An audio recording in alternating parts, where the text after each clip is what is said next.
Hi class, this video is on topic B6, force of friction.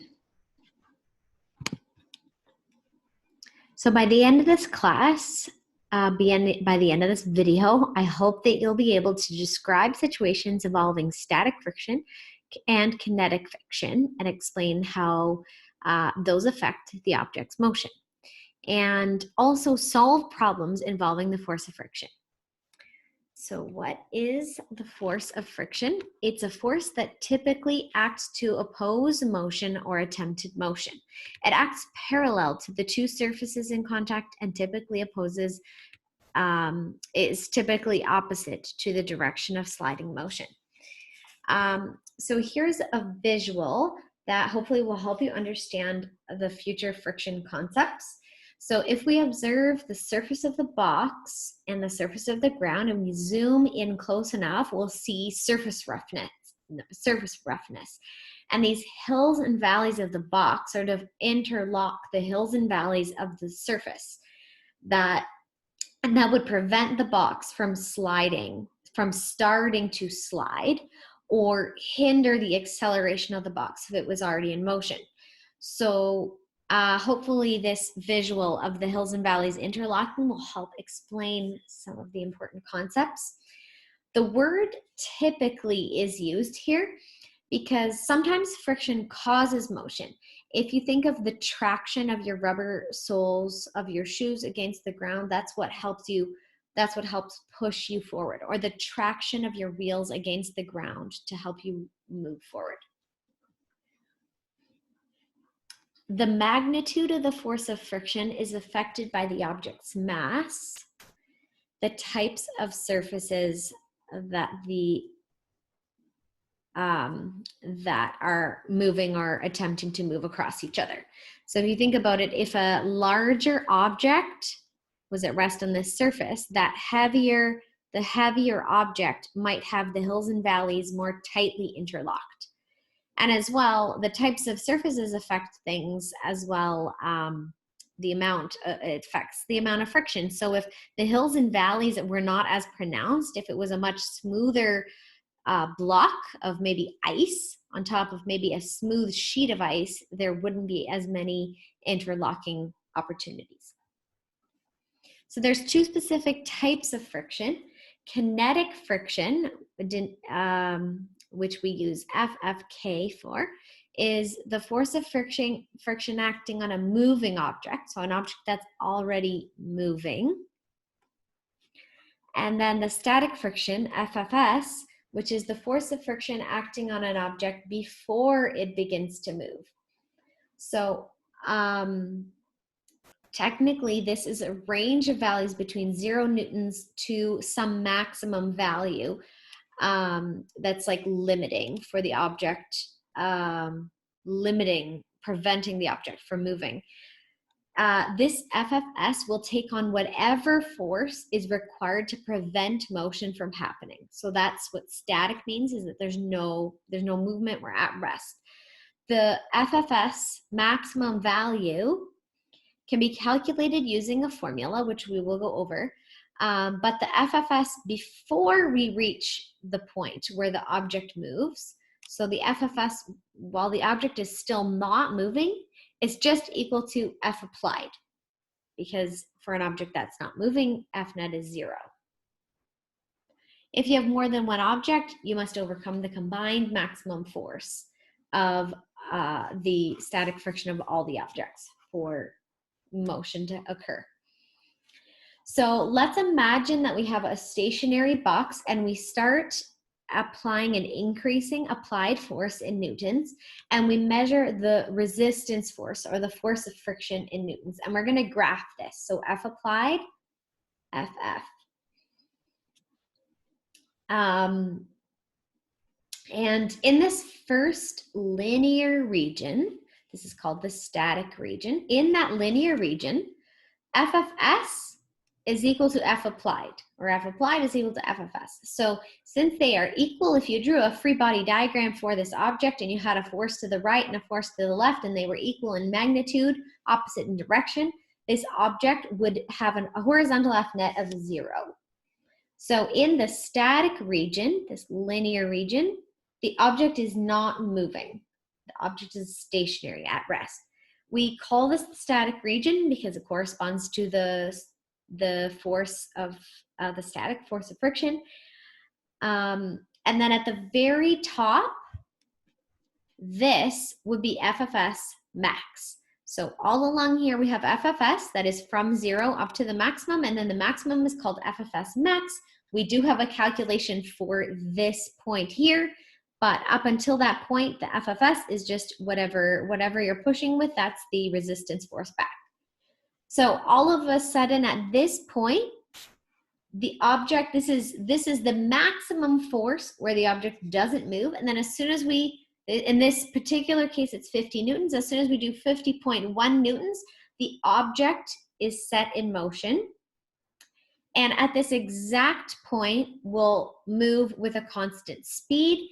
But then as soon as we exceed that, if we keep on increasing our applied force, interestingly, the FFK is constant. The kinetic force, the force of friction for an already moving object, it is constant. So any extra applied force that we get beyond that contributes to acceleration. So we've got the static region where the object is at rest. We've got the region where the object is accelerating because FFK is a constant value and it doesn't balance out with, it doesn't take away the complete applied force. And then you have this point in the middle where the object travels at a constant speed. So here your FBD, horizontal forces are balanced. Here your FBD, forces horizontally are balanced. And here your F applied is going to be bigger than your FFK, which is going to cause the object to accelerate. When an object is standing still, there is a maximum force needed to overcome friction and start it moving. Any force less than this will be balanced by the force of static friction and the object will not move. Once the object is moving, the frictional force remains constant. This constant force is less than the maximum force needed to start the object moving. That's another way of what we just said. I have a link below to a physics interaction, a simulation, and it just is reinforcing the idea that you can push an object and you can push harder, the object will continue to stay at rest. Only once you exceed the static force of friction can you get the object to start moving. And then there's other things you can do with showing the vectors and deceleration that helps you with some of the homework problems. So up until now, we've just been talking about these concepts qualitatively, but let's look at calculating friction. If we wanted to calculate the force of friction, we are going to need this new constant called the coefficient of friction, which has no units, but we take that coefficient of friction and we multiply it by the normal force. Yes, that's right. The normal force is usually straight up because it's always 90 degrees to the surface, and force of friction is 90 degrees to that, but magnitude of Fn times mu, this is Greek letter mu, will give us the force of friction. If we want this FFS, so the force of friction for for a stationary object, we're going to use mu s, and if we use mu k, then we're going to get FFK. So we'll get these mu values in a table, and they'll be organized for different types of surfaces, mu s separate from mu k. If we rearrange, we can see that mu is the ratio of how much friction you get compared to how much normal force you have. And mostly in this course, we're on a level surface with no additional applied force vertically. So the normal force is just mass times gravity. So the heavier the object is, or how much force you get horizontally based on basically how heavy the object is. So mu is a unitless quantity, depends on the surface-surface combination, typically 0 to 1. We look it up in a table. Page 170, table 1 is going to help you with the coefficients that you'll need for the practice problems. Here is another table, and you can just see it might be tempting to just grab the first number you see that matches the wording of your surface-surface combination, but notice there's kinetic section and static section. So make sure you're selecting the right value. Okay, let's try some examples. So we've got a car with 1,500 kilograms mass, and it's skidding on rubber tires along dry asphalt road. What type of friction is present? So pause this video and see if you can answer that question. So since we're already moving, it would be kinetic friction. What would be a reasonable value to use for the coefficient of friction? Good question. Let's open up our textbook and find that table on page 170 and look up a value for rubber against asphalt. And it is the kinetic friction that we're looking for. It's the kinetic coefficient of friction. What is the normal force acting on the tires? What is the force of friction? Okay, we're going to need some free body diagrams. So let's pull up free body diagrams. So we are moving, but there's no applied force. Horizontally, there is simply force of friction. We have force of gravity and normal force like any object resting on a surface. Vertically, Fg minus Fn equals 0. There's nothing special there, but we always need to write the vertical Fnet statement when we're doing friction problems. In the past, it's just been, I've been telling you to get into that good habit of doing it, and you haven't seen maybe why. But now you can see Fn equals mg is a statement you have to demonstrate before you're able to solve for the force of friction, because the force of friction is mu Fn. We have our mu value from the table, 1.0. Fn is calculated from mg. We substitute our values in, and we get the normal force is 15,000 newtons up. The force of friction is also 15,000 newtons to the left. It doesn't say magnitude. It says what is the force. And we know force is a vector quantity, so we do need that direction to get full marks. Part D, if the car is moving at a constant velocity of 5 meters per second, what is the applied force exerted by the engine? Well, could this constant velocity exist in the part C? No, we do not mention a forwards applied force. So there's actually a deceleration happening here. Now in part D, if we apply a force by the engine, we have an applied force and a force of friction. Now there is a mistake in this diagram. Can you pause this video and see if you can solve it? Okay, so hopefully you can see that we need a force of friction that is equal to the applied force. And the reason for that is because in this problem, it says we're traveling at a constant velocity. That means the horizontal net force is 0. Net force is F applied minus FF, which equals 0. We substitute in the values we know and we solve for F applied, and we get 15,000 newtons to the right. Okay. So let's try a different example.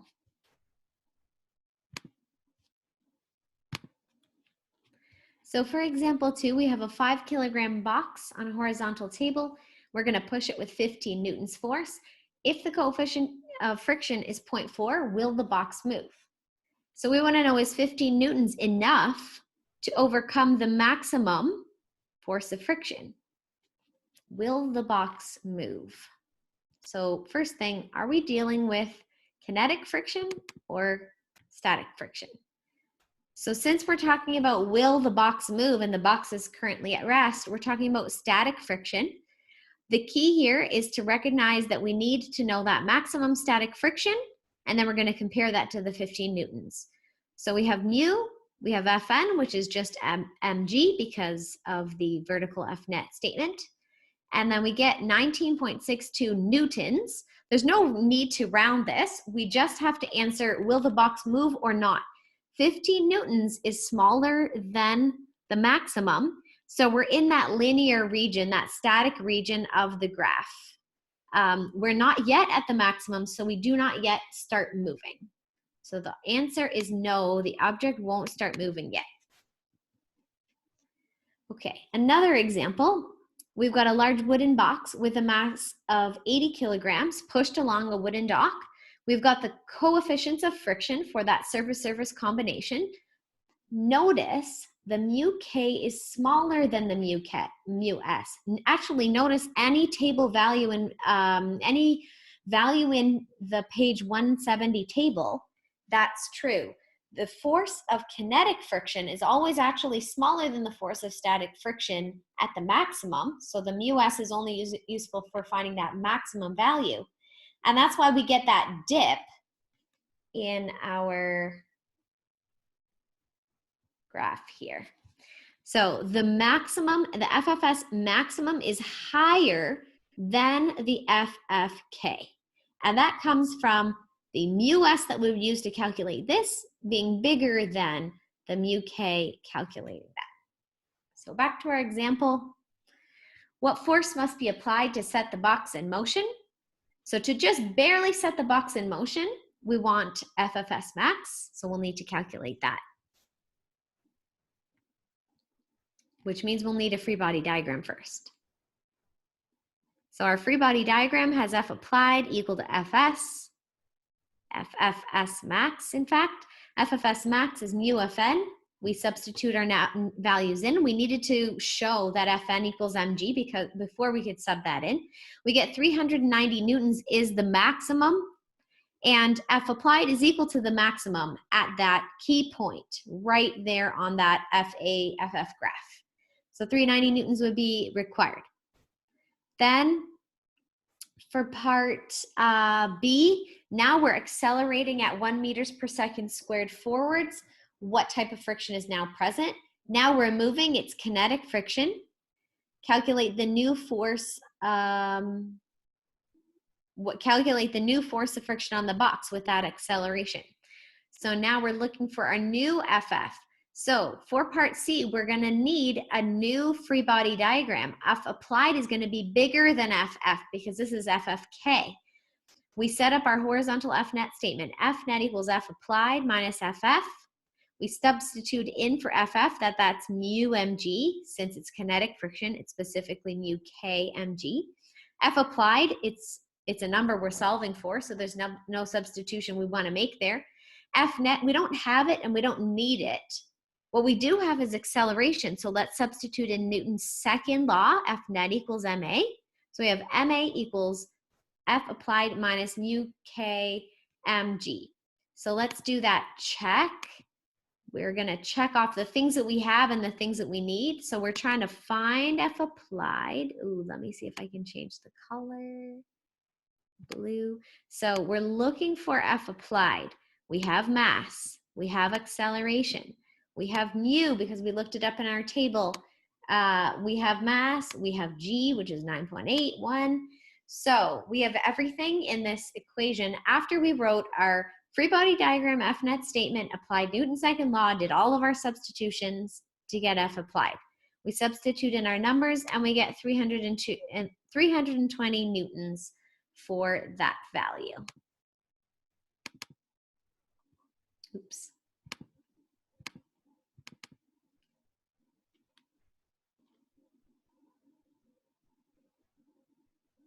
Oh, to calculate the net force of the box, we're going to do the F applied that we just calculated minus the mu mg, and calculate the FBD of the box, and then calculate the new applied force. So we did that in order to solve for part C. For example 4, this is putting everything together from the last 3 or 4 lessons. We have a multi-body problem and we are adding friction. So imagine that this was a box tied by a string to this box, and it looks somewhat familiar. So we've got our coefficient of static friction between each sled and the ice. We've got the smaller child, 27 kilograms, and the larger child, 38 kilograms. An adult pulls on the sled. The adult is only directly touching sled 1 to pull on it, so this applied force is not going to go on this free body diagram. What is the greatest horizontal force that the adult can exert on sled 1 without moving either slide? Take a moment to pause And I want you to write out all the possible free body diagrams that could be used, that might be useful in this problem. Okay, so there are 3 possible free body diagrams. One is based on the girl, one is based on the boy, and one is based on combining both objects together and calling that the object is the whole system. So let's take a look at, actually, let's think about which free body diagram is going to be the most useful. The applied force would exist on the free body diagram of the whole thing or on the girl. The girl will have friction and tension and the applied force, whereas the full free body diagram, that is what I would recommend. I would do the free body diagram for both objects together. So we have to add the masses together. This 65 kilogram object doesn't have any tension. So there's an advantage of using this option as compared to the one of the girl, because we won't have tension. So you can do free body diagram of object 1 and 2, and there would be a linear system of equations. You'd use substitution to find both FT and FA all in one step. So that is a perfect option. If that's what comes to you, that's what comes to your mind, and you'll get the same answer. But this is a bit of a trick to put the box around the whole thing. FA minus FF is our F net here.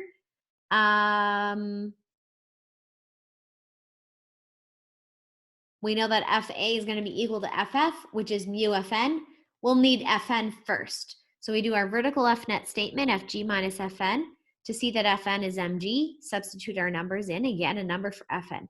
Then we're going to substitute that in there using our answer button. So we're not going to round early, and do that times our mu value to get 140 newtons forwards. Then it says calculate the magnitude of the tension in the rope. We can't use this free body diagram anymore because you can't see the tension of the rope to reveal it. So we're going to have to use the free body diagram of one of the 2 objects. So if you use this, the girl, then you have F applied, FT. This is the action force of 2 on 1, or you can think of it as the reaction force. And you have friction. So we do our F net statement, F applied minus the tension minus friction is equal to MA. If we are just barely starting to move, then our F net is 0, and we can do 140 newtons, or our full answer button, subtract T, subtract mu times M times G to solve for that. Let me see if I have this here. So we get for the tension 82 newtons. So hopefully you've had time to, you're going to pause this video and write out where you try to solve it, and then you're going to check your answers.